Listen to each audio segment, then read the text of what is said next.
Hi ಎಲ್ರಿಗೂ ನಮಸ್ಕಾರ. Welcome to Netra KV logs. ಇವತ್ತು ಕಾಣೆ ಮೀನು ತವಾ ಫ್ರೈ ಮಾಡೋಣ ಅಂದ್ಬಿಟ್ಟು ನಿಮ್ ಮುಂದೆ ಬಂದಿದ್ದೀನಿ. ಬೇಕಾಗಿರೋ ಸಾಮಗ್ರಿಗಳು: ಬೆಳ್ಳುಳ್ಳಿ ಶುಂಠಿ ಪೇಸ್ಟು, ಕಾಳುಮೆಣಸು, ಸ್ವಲ್ಪ ಅಕ್ಕಿ ಹಿಟ್ಟು ಹಾಕಿ ಗ್ರೈಂಡ್ ಮಾಡ್ಕೊಂಡಿದ್ದೆ. ಒಂದು ಪ್ಲೇಟ್ ಹಾಕಿ 1 ಸ್ಪೂನ್ ಆದಷ್ಟು ಖಾರದ ಪುಡಿ, ಚಿಟಿಕೆ ಅರಿಶಿನ,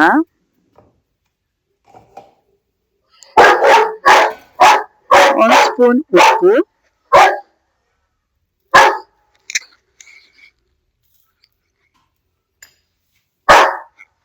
ಸ್ವಲ್ಪ ಎಣ್ಣೆ,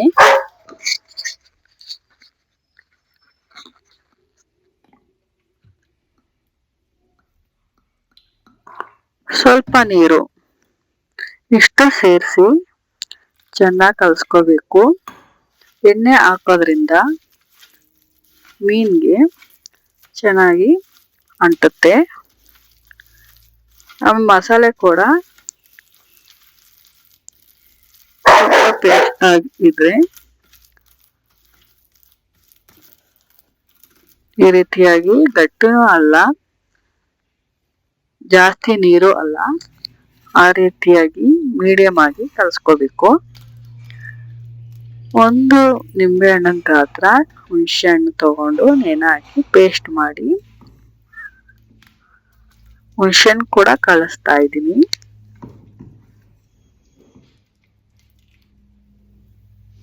ಯಾಕಂದ್ರೆ ಮೀನ್ಗೆ ಉಪ್ಪು ಖಾರ ಹುಳಿ 3 ಸೇರಿದ್ರೇನೆ ಟೇಸ್ಟ್ ತುಂಬಾ ಚೆನ್ನಾಗಿ ಇರೋದು. ಹುಳಿ ಇಲ್ಲ ಅಂದ್ರೆ ಮೀನ್ ತಿನ್ನಕ್ಕಾಗಲ್ಲ. ಹಾಗಾಗಿ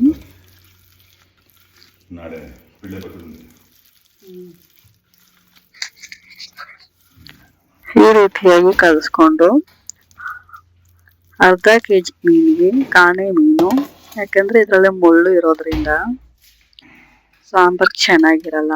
ಹಾಗಾಗಿ ಈ ತರ ತಾವ ಫ್ರೈ ಮಾಡೋದ್ರಿಂದ ತುಂಬಾ ಚೆನ್ನಾಗಿರುತ್ತೆ. ಈ ರೀತಿಯಾಗಿ ಮೀನು ಕ್ಲೀನಾಗಿ ತೊಳೆದು ಒಂದು 3-4 ಸತಿ ಅರಿಶಿನ ಉಪ್ಪು ಎಲ್ಲ ಹಾಕಿ ಕ್ಲೀನಾಗಿ ತೊಳೆದು ಸ್ಮೆಲ್ ಹೋಗೋ ತನಕ ಕ್ಲೀನ್ ಮಾಡಿಟ್ಟಿದ್ದೆ. ಈಗ ಹಾಕಿ ಎಲ್ಲ ಮೀನು ಕೂಡ ಮಸಾಲೆ ಜೊತೆ ಕ್ಲೀನಾಗಿ ಬೆರೆಸ್ತಾ ಇದ್ದೀನಿ. ಕ್ಲೀನಾಗಿ ಬೆರೆಸ್ಬಿಟ್ಟು ಮೀನನ್ನ ಒಂದು ಅರ್ಧ ಗಂಟೆ ಬಿಟ್ಬಿಟ್ರೆ ಉಪ್ಪು ಖಾರ ಎಲ್ಲ ಚೆನ್ನಾಗಿ ಅಂಟಿರುತ್ತೆ.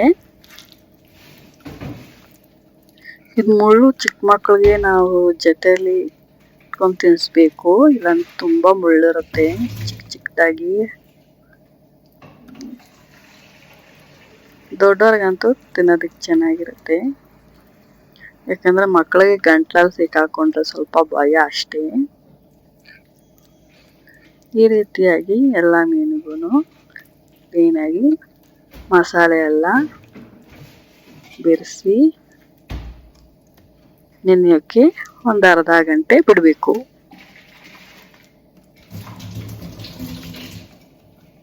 ಹನ್ನೆರಡು ಮೀನು ಇರೋದ್ರಿಂದ ನಾನು ಕರೆಕ್ಟಾಗಿ ಮಸಾಲೆಯನ್ನು ಕಲಿಸ್ಕೊಂಡಿದ್ದೆ.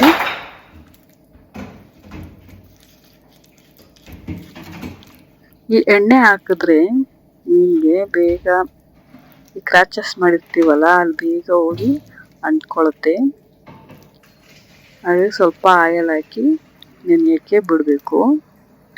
ಉಪ್ಪು ಹುಳಿ ಅಂದರೆ ಹುಣಸೆ ಹಣ್ಣು ನಾವು ಎಷ್ಟು ತೊಗೊಂಡಿರ್ತೀವೋ ಅದ್ರಲ್ಲಿ ಅರ್ಧ ಆದರೂ ಉಪ್ಪು ಹಾಕಬೇಕು. ಇಲ್ಲಾಂದರೆ ಹುಳಿ ಜಾಸ್ತಿ ಹಾಕ್ಬಿಟ್ರೆ ಉಪ್ಪು ಕಮ್ಮಿ ಅನ್ನೋ ಥರ ಆಗುತ್ತೆ.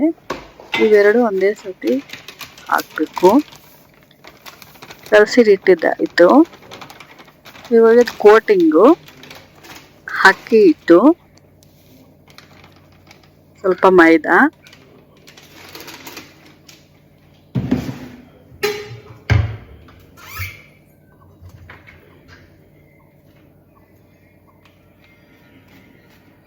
ಸ್ವಲ್ಪ ಕಲರ್ಗೋಸ್ಕರ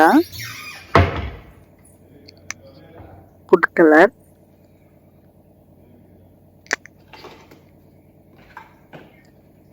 ಒಂದು ಮೊಟ್ಟೆ, ಸ್ವಲ್ಪ ಉಪ್ಪು, ನೀರು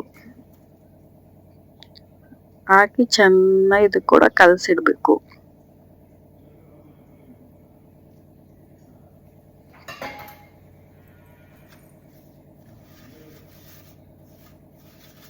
ನಮ್ಮ ಮೊಟ್ಟೆನೇ ಹಾಕಿ ಕಲಸೋದ್ರಿಂದ ಹಿಟ್ಟಿಟ್ಟಾಗೇ ಇರುತ್ತೆ. ಸ್ವಲ್ಪ ನೀರು ಹಾಕೊಂಡು ಕಲಸ್ಕೋಬೇಕು. ಇದು ಕೂಡ ಅಷ್ಟೇ, ತೀರಾ ನೀರಾಗೂ ಆದರೆ ಅಂಟೋದಿಲ್ಲ, ಮೀಡಿಯಮ್ ಆಗಿ ಇರಬೇಕು. ನಾವು ಆಲೂಗಡ್ಡೆ ಬಜ್ಜಿ ಮಾಡ್ತೀವಲ್ಲ, ಸ್ವಲ್ಪ ಅದಕ್ಕೊಂತ ಸ್ವಲ್ಪ ತೆಳುವಾಗಿರಬೇಕು. ಈ ರೀತಿ ಹದವಾಗಿ ಬರಬೇಕು. ಈ ಥರ ಮಾಡಿ ಹಾಕೋದ್ರಿಂದ ಸ್ವಲ್ಪ ಚಿರೋಟಿ ರವೆ ಕ್ರಿಸ್ಪಿ ಆಗಿ ಬರೋದಕ್ಕೆ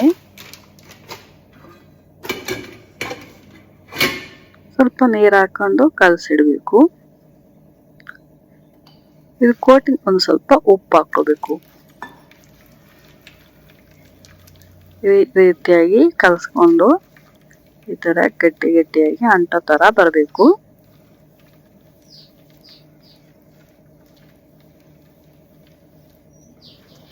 ಯಾಕಂದ್ರೆ ಚಿರೋಟಿ ರವೆ ಕರಗಲ್ಲ.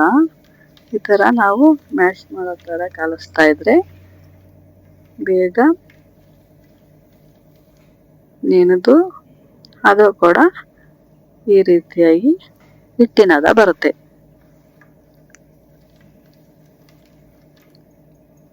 ಈ ಥರ ಕಲಸಿ ಇವಾಗ ಸ್ಟವ್ ಅಂಟಿಸಿ ಒಂದು ತವ ಇಟ್ಟು ಎಣ್ಣೆ ಹಾಕಿ ಕಾಯಿಸೋದಕ್ಕೆ ಇಟ್ಟಿದ್ದೀನಿ. ಎಣ್ಣೆ ಸ್ವಲ್ಪ ಮೀಡಿಯಮ್ ಆಗಿ ಕಾಯ್ದಿರಬೇಕು.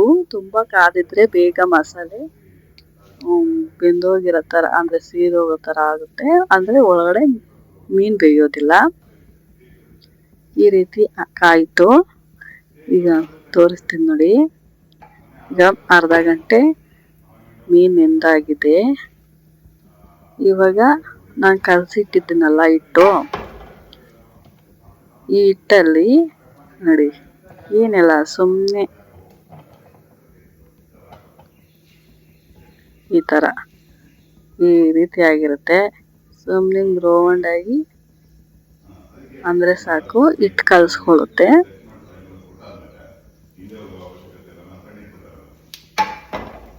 ಈಗ ಈ ರೀತಿಯಾಗಿ ಎಣ್ಣೆಗೆ ಹಾಕೋಬೇಕು. ನಿಧಾನಕ್ಕೆ ಹಾಕಿ, ಅದಂದ್ರೆ ಎಣ್ಣೆ ಕಾದ್ರಿಂದ ಎಣ್ಣೆ ಇರುತ್ತೆ.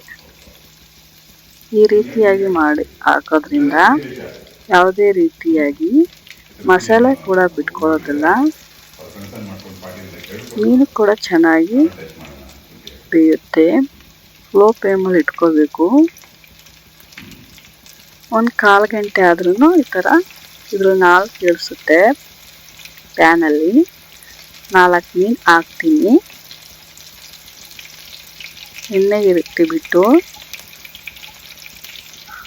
ಆ ಕಡೆ ಈ ಕಡೆ ತಿರುವಾಗ್ತಾ ಇದ್ರೆ ಮೀನು ಕೂಡ ಚೆನ್ನಾಗಿ ತವಾ ಫ್ರೈ ರೀತಿಯಾಗಿ ಬರುತ್ತೆ.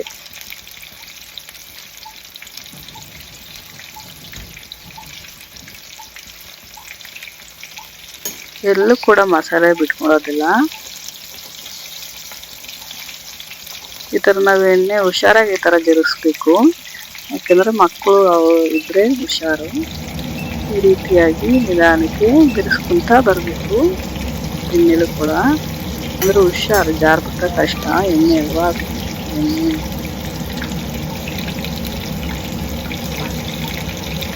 ನನ್ನ ಮಕ್ಕಳಿದ್ರೆ ಈ ಥರ ಎಲ್ಲ ಮಾಡೋಕ್ಕೆ ಹೋಗಲ್ಲ. ಮಕ್ಕಳಿರಲಿಲ್ಲ, ಅದಕ್ಕೋಸ್ಕರ ಈ ರೀತಿಯಾಗಿ ಸ್ವಲ್ಪ ಪ್ಯಾನಲ್ಲೇ ಸೈಡಾಗಿ ಬಿಡಿಸ್ದೆ. ಇದು ತಿರುವಾಕಿದ್ದೀನಿ. ಈ ರೀತಿಯಾಗಿ ಬೆಂದಿರುತ್ತೆ.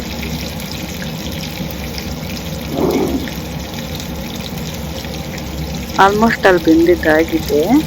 ಇನ್ನೊಂದು ಸ್ವಲ್ಪ ಕ್ರಿಸ್ಪಿಯಾಗಿ ಬರಲಿ ಅಂತ ಎಣ್ಣೆಯಲ್ಲಿ ಬಿಟ್ಟಿದ್ದೀನಿ.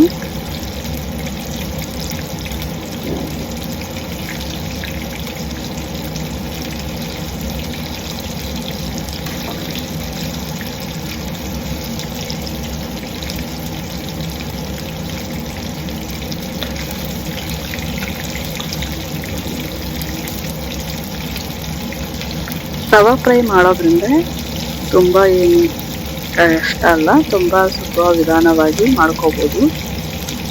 ಅಂದರೆ ನೆನೆಸಿಡಬೇಕು ಮೀನು, ಸಡನ್ನಾಗಿ ಮಾಡಬಾರ್ದು. ಉಪ್ಪು ಖಾರ ಹುಳಿ ಎಲ್ಲ ಹಾಕಿ ನೆನೆಸಿಟ್ರೆ ತುಂಬ ಟೇಸ್ಟಿಯಾಗಿ ರುಚಿಕರವಾಗಿ ಇರುತ್ತೆ. ಈ ರೀತಿ ಆಗುತ್ತೆ. ಬೆಂದಾಗಿದೆ. ಕ್ರಿಸ್ಪಿಗೋಸ್ಕರ ಎಣ್ಣೆಲೆ ಒಂದು ಸ್ವಲ್ಪ ಮೀಡಿಯಮ್ ಫ್ಲೇಮಲ್ಲಿ ಬಿಟ್ಟಿದ್ದೆ.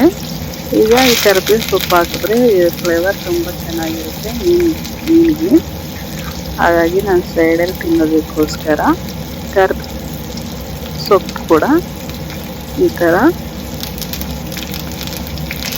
ಎಣ್ಣೆಲೇ ರೋಸ್ಟ್ ಮಾಡಬೇಕು. ಎಲ್ಲ ಚೆನ್ನಾಗಿರುತ್ತೆ, ಟೇಸ್ಟಿಯಾಗಿ ಇರುತ್ತೆ. ರೆಡಿ ಆಯಿತು ಕಾಣೆ ಮೀನು ತವಾ ಫ್ರೈ. ಇದೇ ರೀತಿ ನನ್ನ ವಿಡಿಯೋಗಳನ್ನು ನೋಡ್ತಾ ಇರಿ, ಪ್ರೋತ್ಸಾಹ ಕೊಡಿ. ನನ್ನ ಚಾನಲ್ ಸಬ್ಸ್ಕ್ರೈಬ್ ಮಾಡಿಕೊಡಿ.